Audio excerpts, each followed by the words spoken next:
ready? I'm ready. Hello, dear viewers and listeners. Welcome to the latest episode of Extra Extra. It's all about whiskey. I remain Jason, Neil Patrick Harris Johnson Yellen. He remains, boop, boop, Joshua Morrissey Hatton. Hello, Joshua. That's me, baby. I'm in the house, and I'm ready to talk about stuff.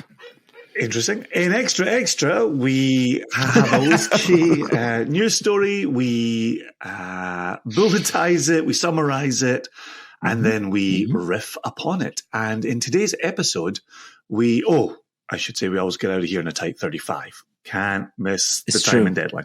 Yeah. Got to speak truth. And so in today's episode, we actually received an email containing this article from Adam Rosenblatt. And Adam writes, J, and J. Thanks again for coming to Seattle and bringing the Podcast and a really super Westland experience double header. We selected a cask of Westland with the assistance of 20 nation members. That was excellent. Jess flew in from Glasgow to Seattle for the selection and for the live podcast recording that followed. And that episode dropped last Wednesday, which would have been, if memory is correct, November 15. You like that, Joshua? I'm breaking out the calendar. I want to make sure that Category 3, subtract that. 12, November 15th. Yep. November 15. There you go. E equals MC whiskey. There you go. So, too many MCs, not enough mics, as the Fugees told us in the late 90s. So, Adam's email continues. A Canadian friend sent me this article, which features the statement, rye whiskey in Canada doesn't need to contain any rye at all. Perhaps interesting to the nation, along with some riffing in a tight 35. So there's Adam even helping us get the time limits stated for our listeners and our viewers. And so cheers to Adam for sending that in. This has taken us over to, I don't know, how often do you read The Western Producer, Joshua? I have read them exactly one time. I have a feeling I know which article you read. And so we have Ed White authoring the piece, Rye Whisky Not as Clear-Cut as Tipplers May Think. And when I first brought this to your attention from Adam bringing it to our inboxes, you had said, no, not that article. You had just seen mention of this article in the Face Place. Yeah, our good friend Robin Robinson had posted in Facebook, if I read another, quote, spirits writer refer to alcohol as a tipple, I'm going to stick a butter knife in my ear. Which I think is what Van Gogh originally was going to do, but he was like, fuck it, I'm just going to cut this thing off. So tipple has been a problem even way back in Van Gogh's What's problematic for Robin is sticking a butter knife in his ear isn't going to fix the fact that he's reading the word tipple by these spirits writers. Ow, this hurts. Why am I reading tipple? Yeah, he should have.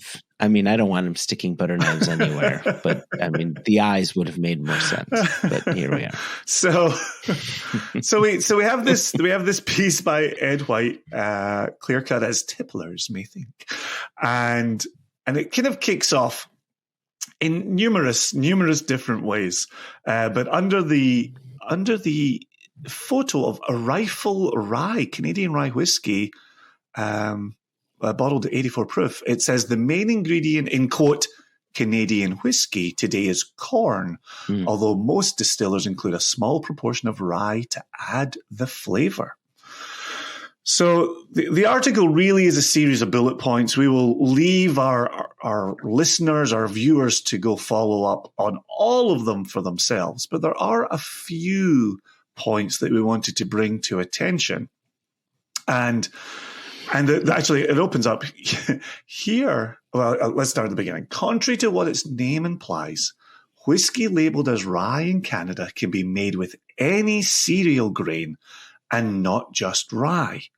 Here are some rye whiskey realities that might surprise you. I love that use of rye whiskey realities. That's like your dad's going to sit you down now. Like, let me tell you, son, about the world and some rye whiskey realities. Gather around, children. Gather around. I love that language. And so this was echoed in Adam's email.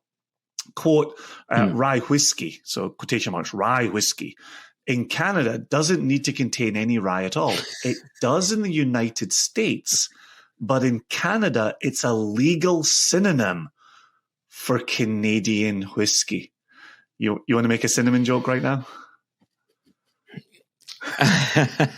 No, I'm just going to hang with my cinnamon girl, me and Neil Young.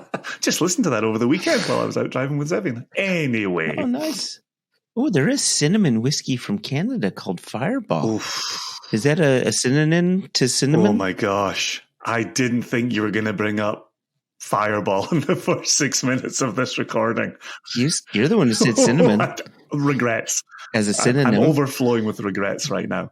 But just for a very quick pause in time here, I like this use of, in Canada, rye whiskey is a legal synonym for Canadian whiskey. Like that really sets the table here.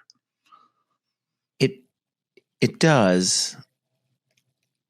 I think there are issues with that being a legal phrase, but I want you to. Are you saying that as an American continue because of U.S. standards? No, maybe. Because I don't know standards from other countries. Right. But continue. I'll issue my complaints afterwards. Okay, so this second rye whiskey reality, scare quotes, Canadian whiskey, can come from any cereal grain combination so long as it is aged for at least 3 years in small wood casks. Small wood casks isn't helping me out here. This is a far looser definition than applied to many types of whiskey. For example, once again, back to my host nation and your home country, Joshua, U.S. bourbon must contain at least 51% corn in the mash and be aged in new charred oak barrels. U.S. rye must contain at least 51% rye grain in the mash. Mm-hmm. So once again, we've got this kind of open-ended term, this Canadian whiskey, rye whiskey in Canada, being synonymous with one another. And then we get into the first of the bullet points in this article that I think is well worth bringing attention to. And it's a little lengthy for a bullet point, but I think well worth stating. The main ingredient in Canadian whiskey today is corn. Once it was wheat, a good use for excess grain grown in Ontario and Quebec. But corn became more plentiful, is cheaper, and has a better distilling profile. Since alcohol from both wheat and corn has little native flavour after going through column distillation, most Canadian whiskey includes a small proportion of rye to add the flavour. And you and I said something to one another when we first read that quote. And what was it, Joshua? Oh, man, you're making me use my memory. Well, reading that, if you removed the word Canadian and just put grain in front of it, then it simply describes what the Scots have been doing with their grain whiskey. And it was following the commodity grain market. What was more plentiful, what was more affordable, and were there differences in overall flavor profiles? I think we can definitely talk to that and show historical examples of when distilleries switch from one grain to the next, though I do want to bring something up, specifically regarding Canadian whiskey on that point. But yeah, it just seemed quite interesting that the way the Canadians describe Canadian whiskey is very similar to what we think of as single grain Scottish whiskey, where the grain can change, depending on what's going on in the commodity market. So with this idea here, where they say, here we go. In this quote where it says, since alcohol from both wheat and corn has little native flavor after going through column distillation, most Canadian whiskey includes a small proportion of rye to add to the flavor. Now, I don't necessarily know the years attached to when Canadian producers switched from grain to grain, but I've got a bottle of Canadian Club up on my shelf that was distilled 1965. And that would have been rye. But when I taste that Canadian Club next to modern Canadian Club, I don't find much difference. It really is this sort of singular flat flavor profile that I think is made, meant for good mixing and things like that. But you go back to the mid 60s and then compare it to Canadian whiskey of the 2020s, and there really isn't that much difference in the flavor profile. So if they had made changes between the mid 60s to now, they're undetectable, at least to my palate, or those changes happened during a different time frame. In a different window. Yeah. I mean, but think of that window, though. I mean, it's a 60-year window. Just to be clear, when you're talking about flat, are you suggesting just kind of it's a singular hum? It doesn't have the spicy peaks of a rye. Is that what you mean by flat? Meaning that it's a bit of a one-trick pony. Mm-hmm. It's not, it's not complex. There aren't a ton of things going on. Does it taste great? Yeah, it's a fine little sipping whiskey if you don't want to put your mind to it, or if you just need a good mixer. Mm-hmm. But it's very straightforward spirit. Gotcha. And that's been consistent across 60 years, you say? Listen, I haven't tasted decade to decade, but I've tasted my fair share of the standard Canadian Club along the way from various friends' examples, and they all had that very similar, just one note thing going on. Gotcha. Okay. So we've established that what we're reading as Canadian whiskey and Canadian whiskey production really mirrors what we know about Scottish grain production, column distillation, substituting wheat or corn as necessary.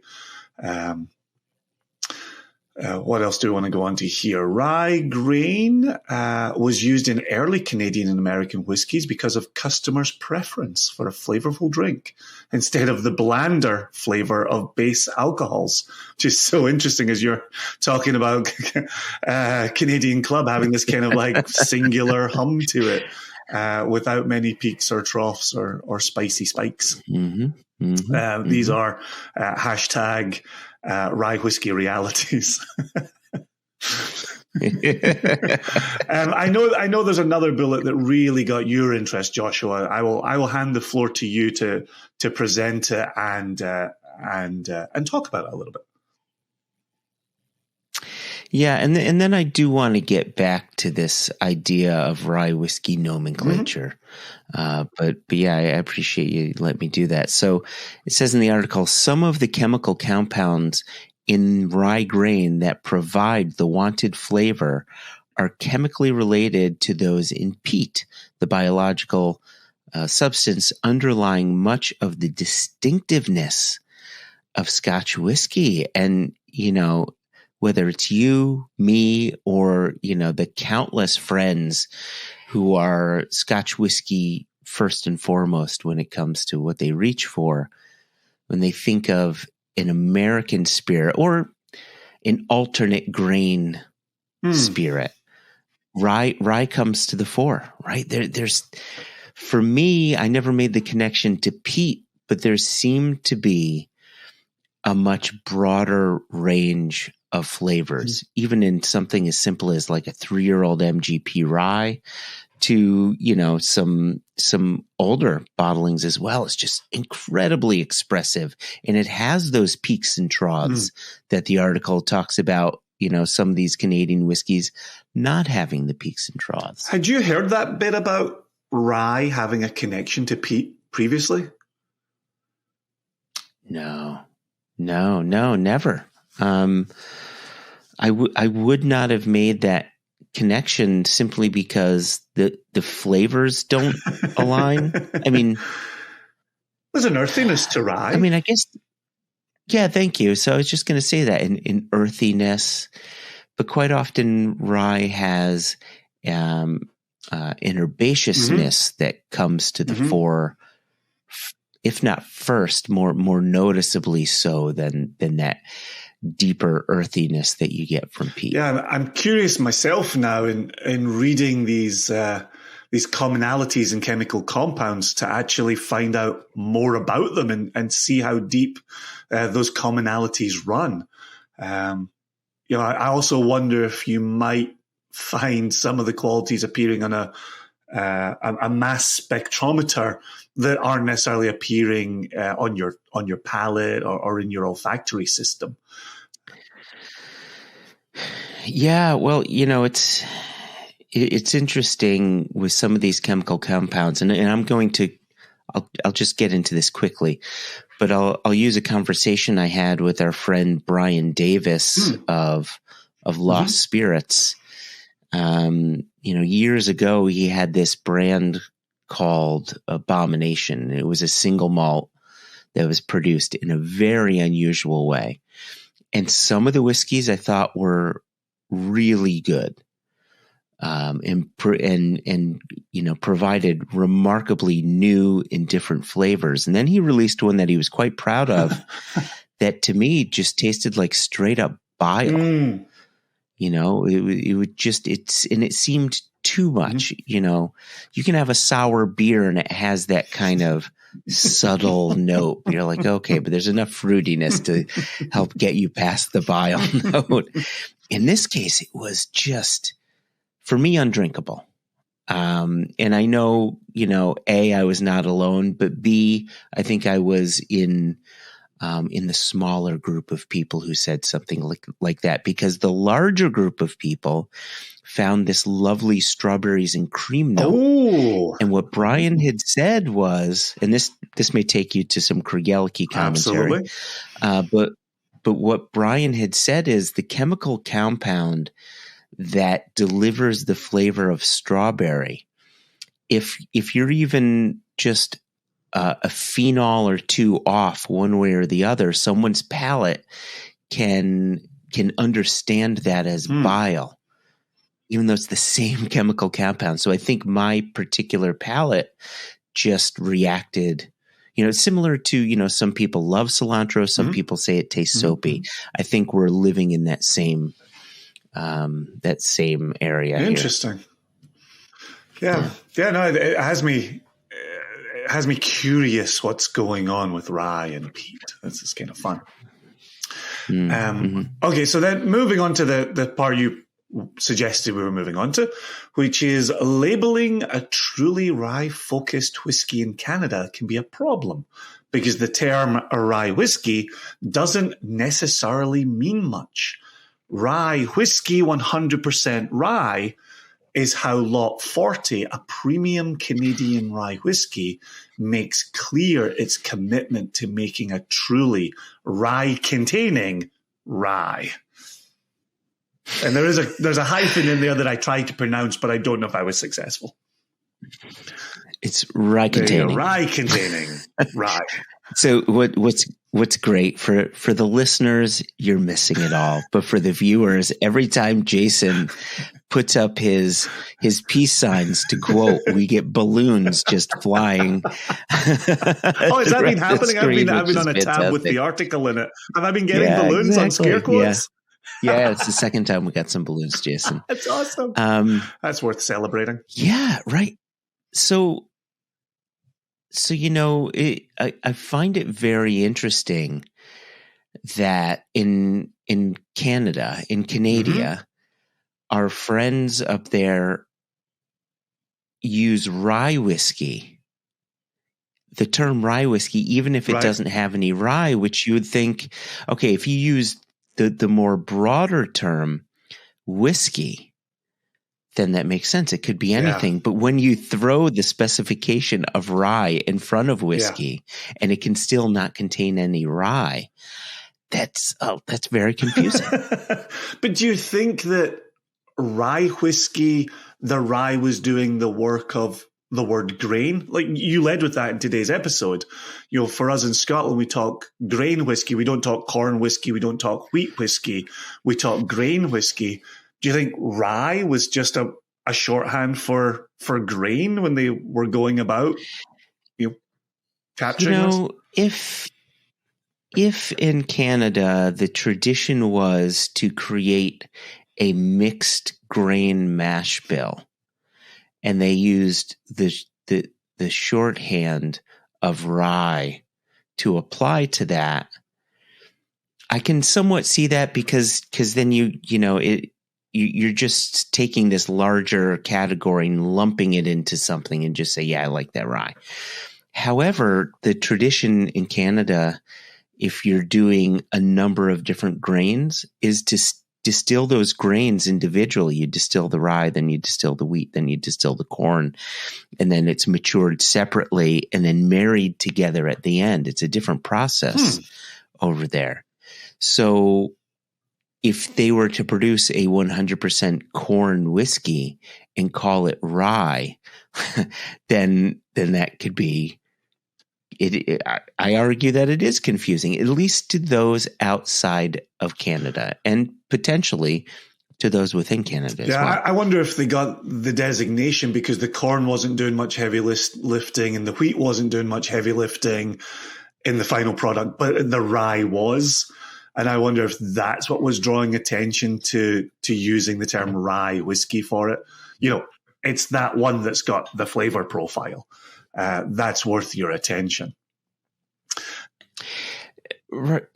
Yes, but then it makes me wonder what is happening with their corn, with their wheat, with their barley, any other grain they're using, where in other countries, corn is very, flavorful. It expresses a lot of flavor. So does, barley can do.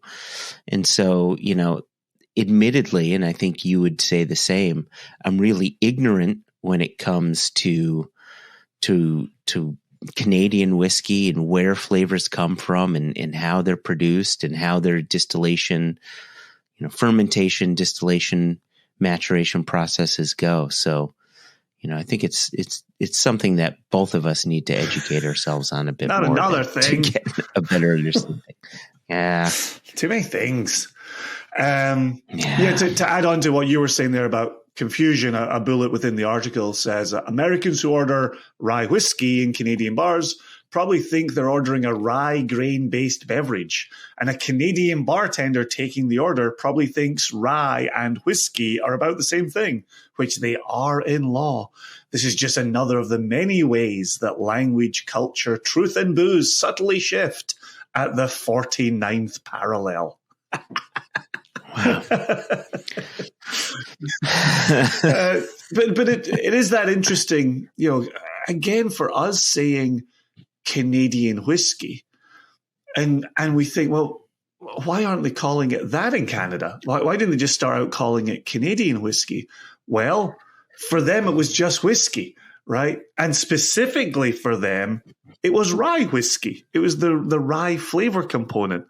And so it's quite interesting in looking backwards to say, why did this legal language allow for confusion? Well, because it was being produced and consumed in Canada, right? You don't necessarily think about the global markets you'll be occupying when you first start producing your spirit. There you go. Right. That's a very good point. To then come down and we talk about that with US. Right. And then to come down into the US and have some confusion. I will say though, I quite like, and again, Ed had mentioned this in the article previously, I quite like that for US bourbon, there's a minimum of 51% corn. And I quite like that for US rye, there's a minimum of 51% rye. And I like the fact that you can hang your hat on that while still then having your own particular flavor profile, your own way of doing business to create your spirit in the mash specifically. And I like your point from a moment ago about Canadians distilling corn, distilling wheat, distilling rye, and bring them together for a flavor profile. Whereas in the US, we talk much more about mash bills. And what's your percentage of corn and your percentage of rye, your percentage of malted barley. But I do think, and I think the value of this article, and I'm glad Adam sent it in, and I'm glad his Canadian friend sent it along to him. I like this idea that we can start to break down some potential confusion here and get a chance to say, look, and again, we've said this about, blenders or producers with non-age statements, right? The Canadian distilling groups are not trying to pull the wool over your eyes by having Canadian whiskey and rye whiskey be synonymous. We're bringing one level of understanding to another country's practices. What we need to do is understand that country's practices to then better understand the nomenclature. You're not wrong. You're 100% not wrong. And in previous episodes when we talked about laws specific to the U.S. and we say, well, this is a states' right issue, and I like states' rights issues because of X, Y, and Z, or I don't like it because of X, Y, and Z, or this is a federal issue, and therefore, wouldn't it be nice if we could do this, and it would override the state issue. Now we're dealing with something that's a global issue, and as whiskey becomes that more global thing, should we have a more global understanding of what is single malt, what is rye, what is, insert spirit type here, but back to the thing we've bellyached about ad infinitum. Our laws here in the U.S. date back to post-prohibition, and wouldn't it be nice to update things? Well, wouldn't it be nice if producers all around the world could update things so that there is a more universal understanding of various categories? Then we're all working together to educate, rather than, okay, we'll educate you about this, but this sort of overrides that, and this kind of takes, you know what I mean? Like, it'd be nice to have this unification, a new world order of whiskey, Jason. New world order has got a certain ring to it. Well, it's funny you say that, because Ed White concludes with a bullet point here that I think echoes some of what you're saying there. Rye whiskey has experienced a renaissance in the US as it is promoted as a premium form of the liquor. The renaissance is only beginning in Canada. At this point, nobody can predict what confusions, arguments, and fisticuffs will erupt as more people begin insisting that rye doesn't mean just any old whiskey and that Parliament must act. And that's to that very point, right? You use the words, use them, people understand them or don't understand them. You start to move into other markets. You start to see a renaissance.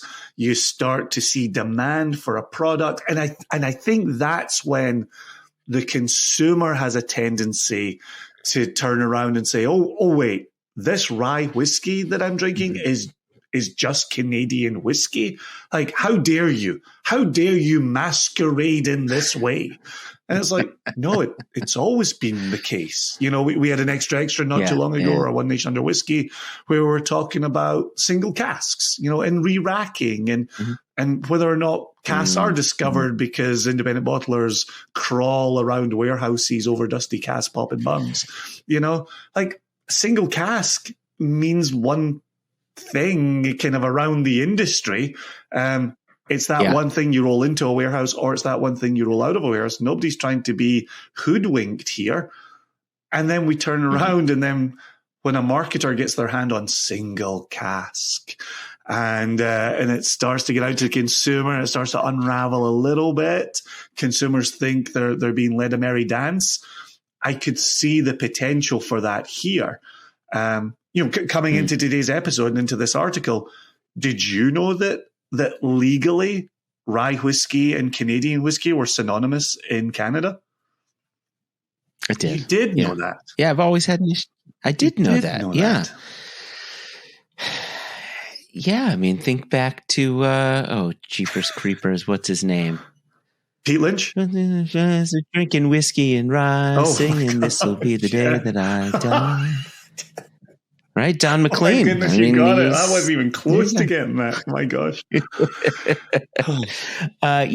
Listen, it is something that I have known about and always found it a bit strange to me, but there we are. And legally, I found legally synonymous, not just legally, not just colloquially synonymous. Yeah, maybe I didn't. Thank you for finally admitting that. Okay, good. Okay. Moving on, we continue with the point you were making. You caught me. Listen, so the point that I was going to make is this here where it says Rye Whiskey's experienced a renaissance, or as you say, a renaissance in the U.S. is promoted as a premium form of the liquor. The renaissance is only beginning in Canada. I think one of the interesting things regarding this increasing growth of rye whiskey within the U.S. is that Canadian rye whiskey has actually played a big part in the advancement of the category. Because if you look at brands like Whistle Pig, who launched their 10-year-old with 10-year-old Alberta rye, it had a very specific and expressive flavor profile, and it was a nice counterpoint to MGP, to Indiana rye. It's these two great flavor profiles that I think really sucked people into the category of rye whiskey when rye grain is being specified. Well, and actually on that very point, I've been sipping on the Uncle Nearest rye that hangs out beside my laptop. And on the front, it calls it straight rye whiskey. And with today's article, it had me turning to the back label.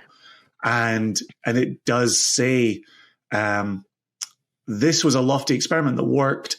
The results of this 100% rye mash bill. There you go. Matured and used Uncle Nearest barrels before being bottled at 100 proof. And then at the bottom, product of Canada, aged in New York and Tennessee, aged and bottled by Nearest Green Distillery, Shelbyville, Tennessee. So a good level of transparency here. Victoria E.D. Butler, when we interviewed her for One Nation Under Whiskey, was transparent about what was going on into this Uncle Nearest rye. And if memory serves, they are moving towards distilling their own rye on site. But currently they're putting out the 100% rye mash bill Canadian rye. Yeah.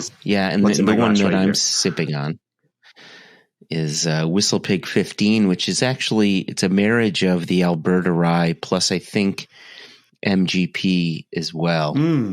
And so you get this nice, broader spectrum of flavors from it. And I love that. Like, Canadian rye, Alberta rye is phenomenal liquid, absolutely phenomenal. When I compare it, I don't mean to sound as if I'm shitting on Canadian Club. I think there are many different expressions of Canadian Club. They used to do a sherry cask one, which I thought was excellent. But it was a very different type of spirit that I think was meant for mixing. For sure. Meant to go into some 7-Up or some Coke or something like that. Yeah. But you get this Alberta rye and the flavors are just popping, and you could drink it straight and it's gorgeous. Well, and I've got 50% alcohol on this Uncle Nearest. You've probably got, 43 on the Canadian, 46. On the Canadian Club, on the Canadian Club. Oh, in the Canadian Club? Yeah, the one that I have 40, is, does it not?